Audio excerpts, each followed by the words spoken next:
Welcome students with the next episode that is episode 2। आज हम बात कर रहे हैं अपने नेक्स्ट टॉपिक भी। अर्लियर हमने जो अपना एपिसोड 1 में जब हमने अपना डिस्कस किया था, we discuss there about the syllabus of economics, और हमने आज बात कर रहे हैं एपिसोड 2 में अपने यूनिट 1 की। तो हमने लास्ट टाइम भी आपको बताया था, तो अगर आप बुक्स आपके पास हैं, मैंने टीआरजे रिकमेंड की थी, अगर आपने अभी तक नहीं ली है बुक्स तो प्लीज बुक्स को परचेज कर लें। हमारी 2 बुक्स थी, हमने कहा कि हम 2 बुक्स के साथ काम करेंगे। The very first one book is about the statistics for economics and the second one is about the micro economics. आज हम पहली बुक की बात करेंगे, that is called the statistics for economics. तो हम अगर इसके करें तो अपनी कॉपीज और पेन प्लीज निकाल लें। आप सारे बच्चे, जो भी बच्चे ऑनलाइन स्टडीज कर रहे हैं, सारे बच्चे क्लास 11th इकोनॉमिक्स के स्टैटिस्टिक्स और इकोनॉमिक्स के लिए अपनी कॉपीज लगा लें फर्स्ट ऑफ ऑल। और वैसे ही एपिसोड्स चलते रहे, अगर आपका कोई एपिसोड मिस होता है तो आप यूट्यूब वीडियोज में देख सकते हैं। सो जनरली अगर बात करें तो हमारे जो टोटल चैप्टर्स इसमें रहेंगे, हमने पहले बताया 13 चैप्टर्स वी हैव, और अगर हम इसको स्प्लिट कर दें इनटू यूनिट्स तो ये हमारे 3 डिफरेंट यूनिट्स बनेंगे। अलग अलग एडिशंस में अलग अलग बुक्स हैं, जैसे कि पुराने एडिशंस में आप देखेंगे तो वहां पे 4 हैं जहां पे उन्होंने प्रोजेक्ट वर्क भी दिखाया होगा, बट देखा जाए तो उसमें 3 यूनिट्स रहेंगे। सो 3 यूनिट्स की अगर बात करें तो सबसे ज्यादा वेटेज न्यूमेरिकल्स की रहती है, उसके बाद थ्योरेटिकल्स हैं। स्टार्ट करेंगे हम अपना फर्स्ट चैप्टर आज, जिसका नाम है concept of economics and significance of statistics in economics. सबसे पहले आपने फर्स्ट टाइम तो इकोनॉमिक्स नहीं पढ़ रहे हैं, if you are from CBSE और from the state board, so definitely आप इकोनॉमिक्स आपने अपने सोशल साइंसेज में भी पढ़ी हैं, but that's economics is quite different from this one. Economics की अगर बात करें एक छोटे से वर्ड में, तो इकोनॉमिक एक ग्रीक वर्ड था। राइट डाउन वहां पे लिख लें प्लीज अपने कॉपीज पे कि एक ग्रीक वर्ड से ड्राइव हुआ है जिसका नाम था ओक्यूनेमियन। ओक्यूनेमियन एक ग्रीक वर्ड है जिसको हम इंग्लिश में इकोनॉमिक्स कहते हैं, और ओक्यूनेमियन का मतलब था ओक्यो प्लस नेमिन। ओक्यो मीन्स हाउस होल्ड एंड नेमियंस मीन्स मैनेजमेंट। सो ओक्यूनेमियंस की अगर बात करें तो हम कहते हैं कि ओक्यूनेमियन इज अ ग्रीक वर्ड। तो वहां पे ग्रीक वर्ड में ओक्यूनेमियन का मतलब होता था हाउस होल्ड मैनेजमेंट, यानी कि हम घर को किस तरह से मैनेज करें, यानी कि घर को मैनेज करने के वैसे ही कंट्री को किस तरह से मैनेज करें। इकोनॉमिक्स जो बच्चे आज ऑप्ट कर रहे हैं उनके लिए एक बेसिक टिप दे रहा हूं कि हर चीज को हम पढ़ते हैं तो कोई रीजन से पढ़ते हैं। इकोनॉमिक्स को पढ़ने का रीजन की बात करें तो हम इकोनॉमिक्स इसलिए पढ़ते हैं, स्टडीज इसलिए करते हैं ताकि हम अपने लिमिटेड रिसोर्सेज के साथ अपनी जरूरतों को कैसे पूरा करें उसके बारे में बात होती है। जनरली अपनी आप बुक खोल ही चुके होंगे अगर आपने बुक्स परचेज कर ली हैं। तो अगर सबसे पहले एक टॉपिक की बात करें, यहाँ पे लिखा हो व्हाट इज इकोनॉमिक्स। तो इकोनॉमिक्स क्या है? So normally economics is nothing, it is a subject which is related with arts and the commerce. तो जो स्टडी करता है about the human wants, how the person can satisfy their human wants with the limited resources, यानी उसकी endless जो जरूरतें हैं वो उन जरूरतों को किस तरह से पूरा करेगा अपने लिमिटेड रिसोर्सेज के रहते हुए। यानी कि अगर आपसे कोई लिमिटेड रिसोर्सेज दे और आपकी अनलिमिटेड जरूरतें, यानी आपके पास 10 रुपए हैं बट आप करना बहुत कुछ चाहते हैं, यानी आपका लाख रुपए और आप बहुत बड़े ड्रीम्स रखते हैं, तो आप किस तरह से अपनी जरूरतों को उस लिमिटेड रिसोर्सेज के साथ पूरा करेंगे, इसी के बारे में है इकोनॉमिक्स। सो नॉर्मली अगर ब्लू बॉक्स में देख रहे हैं वहां पे लिखा हुआ है हु इज कंज्यूमर। तो हम डेफिनेशंस का बात करें, ये 1 मार्क्स की बच्चा आती है, 1 मार्क्स की डेफिनेशंस रहती हैं दैट डिफाइन कंज्यूमर और हु इज कंज्यूमर। कंज्यूमर किसको कहेंगे? Every person is not a consumer. A consumer is a person who directly purchases goods and services और consume goods and services directly satisfying his wants. अपनी जरूरतों को पूरा करने के लिए जो आदमी गुड्स एंड सर्विसेज कंज्यूम करता है उसको हम कंज्यूमर्स कहते हैं। अगर आपको डेफिनेशन में प्रॉब्लम आती है, आप इसको रिवाइंड करके वीडियो को देखें, अगर ये नहीं कि एक ही दफा देख लें बट देखें इसको पूरा। सो नॉर्मली कहता है firstly who is consumer. Consumer कौन है? तो हम कहते हैं अ कंज्यूमर इज अ पर्सन, वो आदमी जो कि गुड्स एंड सर्विसेज कंज्यूम कर रहा है। जैसे हम पेन कंज्यूम कर रहे हैं, क्यों कर रहे हैं? हमें यूज करना है, हमें सेटिस्फेक्शन चाहिए कि मुझे अगर कॉपी पे कुछ लिखना है तो मुझे पेन चाहिए। और अपनी जरूरतों को पूरा करने के लिए जब हम गुड्स और सर्विसेज को कंज्यूम करते हैं, ऐसा कोई भी आदमी जो अपनी गुड्स एंड सर्विसेज को कंज्यूम करता है for the direct satisfaction of his wants, अपनी जरूरतों को पूरा करने के लिए, तो उसको हम कंज्यूमर कहते हैं। दूसरी डेफिनेशन आप यहाँ पे देखेंगे, that is about the consumption. Consumption क्या होती है? नॉर्मली आप कहते हैं हमारी बैटरी बड़ी कंज्यूम हो रही है, तो consumption is a process, it is a process. Remind that मैंने वर्ड लिखा है और वहां बुक पे लिखेगा consumption is the process. Consumption एक प्रोसेस होती है, यानी अगर ये पेन है तो ये पेन तब तक यूज नहीं होगा, ये कंज्यूम नहीं होगा जब तक हम इसकी कैप खोल के इसको लिखेंगे नहीं, और जब तक हम इसको नहीं लिखेंगे, एक प्रोसेस नहीं करेंगे, तब तक ये पेन कंज्यूम नहीं होगा। आपकी मोबाइल की अगर बैटरी है तो अगर मोबाइल को अगर क्या करेंगे आप ऑन करके नेट डेटा यूज नहीं करेंगे, तब तक आपका डेटा कंज्यूम नहीं होगा। बट अगर आप गूगल, फेसबुक, यूट्यूब, ये सोशल साइट्स या कुछ भी आप मटेरियल चलाते हैं अपने मोबाइल्स पे, सो आपका डेटा कंज्यूम होगा। यानी आपको एक प्रोसेस करनी पड़ेगी, और प्रोसेस क्या रहेगा? आपको डेटा ऑन करना पड़ेगा, मोबाइल ऑन करना पड़ेगा, सर्च करना पड़ेगा, देखना पड़ेगा, ओनली इन दैट केस आप उसको कंज्यूम कर पाएंगे। सो डेफिनेशन बनती है consumption is the process of using up utility values of goods and service for the direct satisfaction of और वांट्स। अपनी जरूरतों को पूरा करने के लिए, जो हमारी सेटिस्फेक्शन को पूरा करने के लिए जो हम प्रोसेस करते हैं, जो उसकी वैल्यू है, जिस चीज की जो वैल्यू है उसको यूटिलाइज करते हैं, तो उस यूटिलाइजेशन को या उस प्रोसेस को हम क्या कहते हैं? कंजप्शन। थर्ड अगर बात करें हम, डेफिनेशन है that is about the producer. Who is producer? The producer is a person who make goods and service. जिसने ये पेन बनाया है, जो भी गुड्स एंड सर्विसेज एक कंज्यूमर कंज्यूम करता है, बट तभी कंज्यूम होती है जब उसको कोई कुछ बनाता है। So consume producer is a person who produce goods and services. तो जो आदमी गुड्स एंड सर्विसेज बनाता है, हम उसको क्या कहेंगे? प्रोड्यूसर। तो a person is one who produce goods और sell goods and services for generating income. अपनी इनकम को जनरेट करने के लिए जो आदमी क्या करेगा? अपनी गुड्स एंड सर्विसेज प्रोड्यूस करेगा। रिमाइंड दैट आपकी मम्मा भी खाना बनाती हैं घर पे, बट वो प्रोड्यूसर नहीं है क्योंकि वो इनकम जनरेट नहीं करती। बट अगर वही खाना अगर एक होटल में बनता है, इन दैट केस हम उसको प्रोड्यूसर कहेंगे क्योंकि वो इनकम जनरेट कर रहा है। नेक्स्ट डेफिनेशन जो आती है that is about the production. So अगर हम प्रोडक्शन की बात करें, so production is also a process of converting raw material into finish goods. यानी एक रॉ मटेरियल को कन्वर्ट करता है फिनिश गुड्स में। ऐसी एक प्रोसेस, जैसे ये पेन बनने के लिए कोई प्रोसेस की होगी, ये डायरेक्टली पेन निकाला नहीं गया, प्लास्टिक, इंक, रिफिल, कैप, हर चीज बनाई गई है, वो जो प्रोसेस की गई है उसको हम कहते हैं production. So production is a process of converting raw material into useful things, और things become useful as they acquire utility value in the process of production. So definition सारी लिखी हैं, so don't be write down, अपनी book से जरूर उतारें, but copy जरूर बना लें। जो डेफिनेशंस आपको बताई जा रही हैं, समझने के लिए आप इस वीडियो को रिकैप्चुलेट कर सकते हैं। Now the next one is about the saving. What is saving? ये कुछ ऐसी डेफिनेशंस है जो आपको पता होनी चाहिए इकोनॉमिक टर्म्स में। कंज्यूमर किसको कहेंगे? प्रोड्यूसर किसको कहेंगे?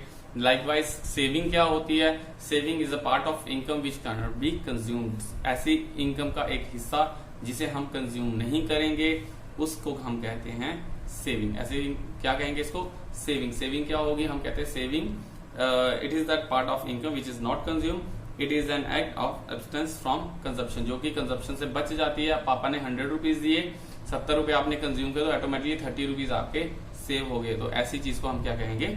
Saving. Now the next one is about the investment. Investment क्या होगी? इन्वेस्टमेंट होती है ऐसा पैसा खर्च करता है जो प्रोड्यूसर इनकम को जनरेट करने के लिए। यानी कि investment is nothing, it is a expenditure which is done by the producers for generating more income. यानी कि एक शॉपकीपर के पास शॉप है, वो उसमें इन्वेस्टमेंट करना चाहता है, अपने बिजनेस को एक्सपेंड करना चाहता है। जियो अपना बिजनेस एक्सपेंड करते हैं, वो इन्वेस्टर्स लाते हैं या इन्वेस्टमेंट करते हैं। जियो तो ऑलरेडी इनकम जनरेट कर रहा था, बट अपनी इनकम को बढ़ाने के लिए जो उसने खर्चा किया, new machineries, new land, new plants, new raw material या न्यू टेक्नोलॉजी अगर वो परचेज करते हैं, तो डेफिनेटली उनका खर्चा होगा। उस खर्चे को हम एक्सपेंडिचर कहते हैं। सो एक्सपेंडिचर जो प्रोड्यूसर कर रहा है अपनी इनकम को बढ़ाने के लिए, सो क्या होगा? It is expenditure by the producers on the purchases of such assets. Assets क्या होते हैं? संपत्ति। कॉमर्स के स्टूडेंट जानते हैं, आर्ट्स के स्टूडेंट्स के लिए बता दूं, एसेट्स होते हैं हमारी संपत्ति। जो भी हमारे एसेट्स होते हैं which helps to generate income. ऐसे एसेट्स को परचेज करना, जैसे उसने लैंड खरीदी, मशीनरी खरीदी, वो एसेट्स हैं, तो क्यों खरीद रहा है? अपनी इनकम को जनरेट करने के लिए। नेक्स्ट टॉपिक आता है आपके पास यहाँ पे इकोनॉमिक एक्टिविटी। तो आपको पता है कि जैसे हमारे पास स्पोर्ट्स एक्टिविटी होती है, जैसे हमारे पास कुकिंग एक्टिविटीज या बहुत सारी एक्टिविटीज होती हैं, वैसे ही एक एक्टिविटी रहती है that is called the economic activity. So economic activities क्या होती हैं? All those activities which is related with the scar means अपने लिमिटेड रिसोर्सेज को किस तरह से यूज करेंगे, उनके बारे में हम जो करते हैं that is called economic activities. It is an activity which is related to the use of scarce means, so means are always scarce in the relation to our wants. अपनी जरूरतों के हिसाब से हमारी जो लिमिटेड रिसोर्सेज हैं वो कम हैं, तो ऐसी एक्टिविटीज जो हमें क्या करती हैं, ये सिखाती हैं कि किस तरह से हम अपने लिमिटेड रिसोर्सेज के साथ अपनी अनलिमिटेड वांट्स को पूरा करेंगे। ऐसे एक्टिविटीज को हम इकोनॉमिक एक्टिविटीज करते हैं। एंड द लास्ट आप एक और बॉक्स में देख रहे होंगे in economic problem. So economic problem क्या होती है? Definitely economic problem and problem of economics अलग अलग हैं। सो इकोनॉमिक प्रॉब्लम की बात करें तो सबसे मेन प्रॉब्लम है, देखो हम किसी चीज को तभी स्टडी करते हैं, स्टार्टिंग में मैंने बताया कि इकोनॉमिक्स इसलिए पढ़ रहे हैं ताकि हम इससे कुछ अपने लिमिटेड रिसोर्सेज के थ्रू हम अपने अनलिमिटेड वांट्स या मैक्सिमम वांट्स को सेटिस्फाई कर पाएं। सो इकोनॉमिक प्रॉब्लम क्या होगी? It is the problem of choice. ऐसी प्रॉब्लम ऑफ चॉइस होती है, यानी कि आपके पास 10 रुपए थे, आप हॉट डॉग खाना चाहते थे, आप रिचार्ज करवाना चाहते थे, आप घर जाना चाहते थे, किराया देना चाहते थे। सो आपके सामने जो ये प्रॉब्लम रहती है कि यानी रिसोर्सेज 10 रुपए हैं और 10 रुपए से यहाँ हॉट डॉग खा सकते हैं या आप रिचार्ज करवा सकते हैं या आप घर जा सकते हैं। तो ऐसी जो भी आपको डिसीजंस लेने होते हैं ताकि आपके जो रिसोर्सेज हैं वो प्रॉपरली यूटिलाइज कर पाए, ऐसी प्रॉब्लम्स जो आपके सामने आएंगी इनको हम कहते हैं इकोनॉमिक प्रॉब्लम। आपके पास कॉपी नहीं, आपके पास पेन नहीं, ये प्रॉब्लम इकोनॉमिक प्रॉब्लम नहीं होगी। बट मॉनेटरी जब आप उसको रिलेट करेंगे, मेरे पास पैसे हैं, मैं कॉपी खरीदूं या पेन खरीदूं, आपके पापा कहते हैं चलो 100 रुपीज या 1000 रुपीज ले लो, तो आपके सामने डिसीजन आते हैं जीन्स लूं या टी शर्ट लूं। तो जब ये डिसीजन आते हैं कि 1000 रुपए में आप टी शर्ट या जीन्स ले सकते हैं, ऐसी चीजें जब हमारे लिमिटेड रिसोर्सेज होते हैं और अनलिमिटेड वांट्स रहती हैं, ऐसी प्रॉब्लम्स को हम क्या कहते हैं? Economic problems. ये है हमारी डेफिनेशंस। हम पहले अपनी डेफिनेशंस पे बात करेंगे। सो आप अपनी डेफिनेशंस को प्लीज अपनी कॉपीज पे राइट डाउन कर लें। अगर आप कॉपी बना लिए, आपने बुक्स परचेज कर लिए, तो बुक्स प्लीज ले लें, तो और सारे की सारी आपको बुक्स मिल जाएंगी। हम बुक्स प्रेफर कर रहे हैं टीआर जैन, हम टीआर जैन का ही सिलेबस पढ़ा रहे हैं। अगर आपके पास लेट इट बी दूसरी संदीप कर की बात करें, आपने कोई सब कुछ मटेरियल आपको वहां मिलेगा, बट हमारा फोकस जो है टीआर जैन में that is directly prescribe by the CBSE. तो सीबीएसई को वो बिल्कुल सिलेबस को प्रिस्क्राइब करती है, वही डालती है, जो होता है आज तक का जो भी बोर्ड्स में आते हैं वो सारा का सारा उसी में से आता है। Now let's move on with the next topic that is about the statistics for economics. अब स्टैटिस्टिक फॉर इकोनॉमिक्स की बात करें, ये तो पहले बात की हमने इकोनॉमिक्स क्या थी, अब हम बात करें स्टैटिस्टिक्स फॉर इकोनॉमिक्स की क्या होती है। स्टैटिस्टिक्स फॉर इकोनॉमिक्स, बुक का नाम है स्टैटिस्टिक्स फॉर इकोनॉमिक्स, यानी कि एक ऐसे सिंपल से बात करें तो स्टैटिस्टिक्स बच्चा अलग चीज है और इकोनॉमिक्स अलग चीज है, दो अलग अलग सब्जेक्ट्स हैं। आपने जब 10th में मैथमेटिक्स रखा था उस टाइम पे भी आपने स्टैटिस्टिक्स पढ़ी थी और हमने एसएसटी में इकोनॉमिक्स पढ़ी थी, तो यानी दोनों सब्जेक्ट्स जो हैं वो अलग अलग होते हैं। हायर क्लासेस में देखेंगे यूनिवर्सिटीज में तो उनके डिपार्टमेंट भी अलग होते हैं, एक स्टैटिस्टिक्स अलग होगा और इकोनॉमिक्स अलग। बट अब ये बात करें that is about the statistics for economics, it is just like as a pen for teacher और पेन फॉर स्टूडेंट। पेन और स्टूडेंट्स दोनों अलग अलग चीजें हैं, बट पेन फॉर स्टूडेंट यानी कि स्टूडेंट के लिए पेन, वैसे ही स्टैटिस्टिक्स फॉर इकोनॉमिक्स का मतलब इकोनॉमिक्स के लिए स्टैटिस्टिक्स। अब यहाँ पे वर्ड आता है सर स्टैटिस्टिक्स, एक्चुअली स्टैटिस्टिक्स होता क्या है? So let me clear firstly कि स्टैटिस्टिक्स क्या होता है। Statistics is nothing, it is just a data. जो लोग डाटा कहते हैं, डाटा भी कह सकते हैं, it's a data. So data ऐसा डेटा जिसमें क्वालिटेटिव और क्वांटिटेटिव दो फीचर्स होते हैं, यानी कि कोई भी ऐसा डेटा जिसमें क्वालिटी भी हो और क्वांटिटी भी हो, ऐसे डेटास को हम कहते हैं स्टैटिस्टिक्स। यानी कि इकोनॉमिक्स टर्म में थोड़ा सा अब हायर लेवल पे आप जा रहे हैं तो उसके टर्म्स चेंज हो जाएंगे। तो जिस तरह से हम कहते हैं कि स्टैटिस्टिक्स फॉर इकोनॉमिक्स, तो स्टैटिस्टिक्स का मतलब पहले समझ आना चाहिए। तो स्टैटिस्टिक्स का मतलब होता है, अगर कोई आपके सामने यूज करता है कि क्या स्टैटिस्टिक्स थी उनकी, क्या डेटा रहा, यानी कि मैच का क्या स्टैटिस्टिक थी, तो जो आप ग्राफ देखते हैं, जो आप टेबल देखते हैं मैच के दौरान, वो सारी एक स्टैटिस्टिक्स कलेक्टेड होती है। स्टैटिस्टिक्स की बात करें तो यानी डेटा की वो बात कर रहे हैं, और वो डेटा ऐसा होगा जिसमें क्वालिटी भी रहेगी और क्वांटिटी भी रहेगी। अब बच्चा यहाँ कंफ्यूज हो जाता है कि सर क्वालिटी और क्वांटिटी की बात क्या रही। सो क्वांटिटी और क्वालिटी की बात करें तो हम कहते हैं कि जम्मू में बहुत बारिश हुई, ठीक है, तो हम कह रहे हैं जम्मू में कल बहुत बारिश हुई, इट्स नॉट अ स्टैटिस्टिक्स, इसको हम स्टैटिस्टिक्स नहीं कहेंगे, क्योंकि बहुत हुई, बारिश तो हुई, ये हमें पता चल गया, क्वालिटी पता चल गई कि ये बारिश की बात कर रहे हैं, बट उसमें क्वांटिटी मेंशन नहीं थी, बहुत कम, अच्छा, ऑनेस्ट, ये चीजें हमारी कोई क्वांटिटी नहीं दिखाती है, ये जस्ट एक क्वालिटी फीचर्स ही रह जाता है। अब अगर हम ये कहते हैं कि कल जम्मू में 150 मिलीमीटर बारिश हुई तो 150 मिलीमीटर एक क्वांटिटी है, तो ऐसी डेटा जिसमें क्वांटिटी भी रहेगी और क्वालिटी भी रहेगी। हमारी गायें दूध देती है तो वो तो जेन्युइन है, सारी गायें दूध देंगी, तो सारी तो मीन्स जो देती हैं गायें वो दूध देगी।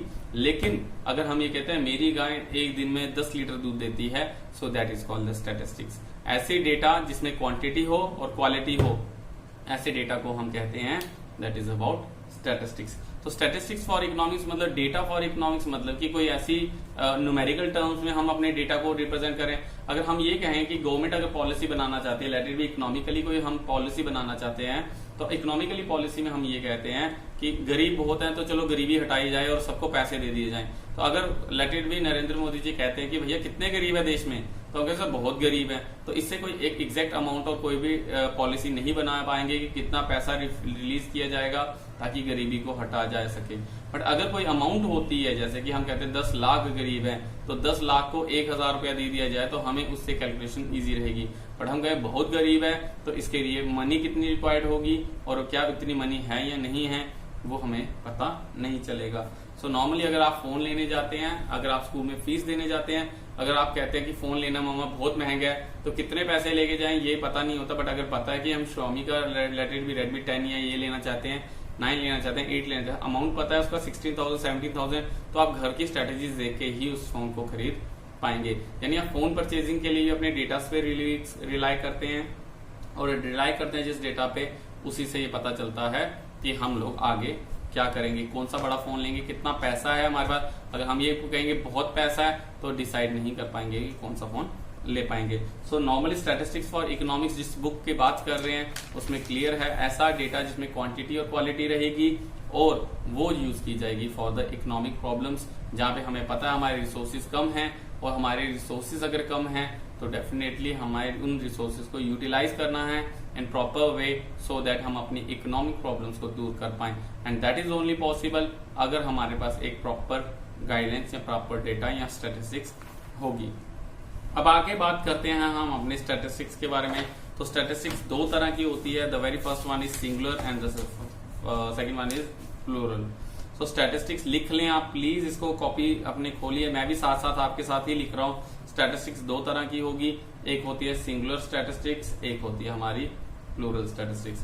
तो अगर बात करें सिंगुलर स्टैटिस्टिक्स, सारी की सारी चीजें बच्चा बुक में आपको इजीली अवेलेबल होंगी। अगर पीछे देखें तो सिंगुलर स्टैटिस्टिक्स की अगर बात करें तो सिंगुलर स्टैटिस्टिक्स का मतलब होता है all those methods which are used to collect a data. अपने डेटा को कलेक्ट करने के लिए जो भी हम मेथड्स, टूल्स, टेक्निक, 3 वर्ड बोल रहा हूँ, मेथड्स, टूल और टेक्निक्स।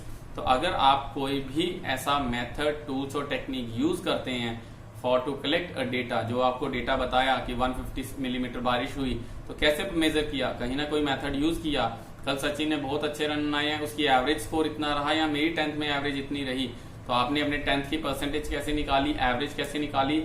जिस तरह से जो मेथड आपने यूज किया, ऐसे मेथड्स को हम क्या कहते हैं, सिंगुलर स्टैटिस्टिक्स। जबकि प्लूरल स्टैटिस्टिक्स की बात करें तो नाम ही क्लियर, प्लूरल इंग्लिश में हम पढ़ते थे सिंगुलर, प्लूरल। तो प्लूरल क्या होते हैं, दो। तो दो मतलब कि ऐसी स्टैटिस्टिक्स जिसमें दो फीचर्स होंगे। मैं आपको बता चुका हूं पीछे कि दो फीचर्स होते हैं जिसमें क्वांटिटी और क्वालिटी रहेगी। ऐसी कोई भी data in which we have a singular factor that is only quantity और क्वालिटी, अगर क्वालिटी है या सिर्फ क्वांटिटी है, इन दैट केस आपको क्या करना होगा, हम उसको स्टैटिस्टिक्स कंसीडर नहीं करेंगे। All the data is not a statistics but all statistics is a data, यानी कि सारा जो डेटा हमारे पास कभी होता है वो सारा स्टैटिस्टिक्स नहीं होगा। इन्फॉर्मेशन जो होगी वो सारी स्टैटिस्टिक्स नहीं होगी, बट हम स्टैटिस्टिक्स किसको कंसीडर करेंगे, जिसमें क्वांटिटी और क्वालिटी के दो फीचर रहेंगे। सो दो चीजें आगे, singular statistics and plural statistics. तो मेरे हिसाब से आज के लिए हम इतना ही रखें तो ज्यादा बेटर रहेगा। अब हमारे नेक्स्ट जो टॉपिक रहेगा that is about the features, importance and then after हमारा रहेगा लिमिटेशंस। ये तीन चीजें हम अपने नेक्स्ट क्लास में लगाएंगे। फिलहाल के लिए आप इतना इन डेफिनेशंस को याद कर लें, अपनी डेफिनेशन जो हमने आज करवाई हैं उनको आप रिकैप्चुलेट कर लें, और रिकैप्चुलेट करने के बाद प्लीज आप उनको एक दफा जरूर देखें। साथ ही साथ अगर मैं आपको मैसेज कन्वे करूं तो बेटा ऑनलाइन क्लासेस के लिए आप पॉडबीम यूज करें, मैं पॉडबीम पे भी आफ्टर दिस क्लास पॉडबीम पे भी लेंगे। गूगल मीट भी आप यूज करें, जूम भी आप लगा लें, इंस्टॉल करके रखें जहां पे जो नेटवर्क स्ट्रांग होगा, क्योंकि we are proceeding with the 2G network. Apart from that हम व्हाट्सएप पे भी हैं, अगर कोई आपको डाउट्स आता है आप डायरेक्टली कॉल कर सकते हैं। मेरा नंबर आपको पता है 9018186143। तो आप क्या कर सकते हैं, आप मुझे डायरेक्टली कॉल कर सकते हैं। बट क्लास ओवर होने के बाद पहले तो ये वीडियोस दी जाएंगी, आप वीडियोस देखेंगे, वीडियो को स्किप ना करें, पूरी वीडियो देखें। आपको समझ नहीं आएगा, अपनी बुक्स अपनी कॉपीज लेके बैठें और वीडियो को बार बार देखें, 1 2 3 और इसको रिकैप्चुलेट करें। ये यूट्यूब पे बिल्कुल सेफ रहेंगी। ये एपिसोड 2 है हमारा। फर्स्ट में हमने सिलेबस की बात की थी। जिन बच्चों ने अगर मेरा पिछली वीडियोस नहीं देखी, जिन्होंने क्लास नहीं लगाई थी, वो प्लीज पिछली क्लास लगा लें और हम अगली ऐसे ही अपनी प्रोसीड करते रहेंगे। जो नेक्स्ट क्लास होगी हम उसमें फीचर्स, लिमिटेशंस और बात करेंगे इंपॉर्टेंस ऑफ स्टैटिस्टिक्स की। तो इतना ही है। अगर कहीं पे कोई प्रॉब्लम आती है तो आप मुझे जरूर मैसेज या कॉल कर सकते हैं। सो नेक्स्ट जो इसके वीडियो के बाद मैं आपसे बात करूंगा अपने नेक्स्ट एपिसोड में। Thank you for watching. Books बिल्कुल परचेज कर लें बच्चा आप लोग, कॉपीज आप लगा लें और कॉपीज में सब लिखना है। कॉपीज मेंटेन करें और कॉपीज के साथ ही हम अपना प्रोसीड करेंगे। Thank you so much.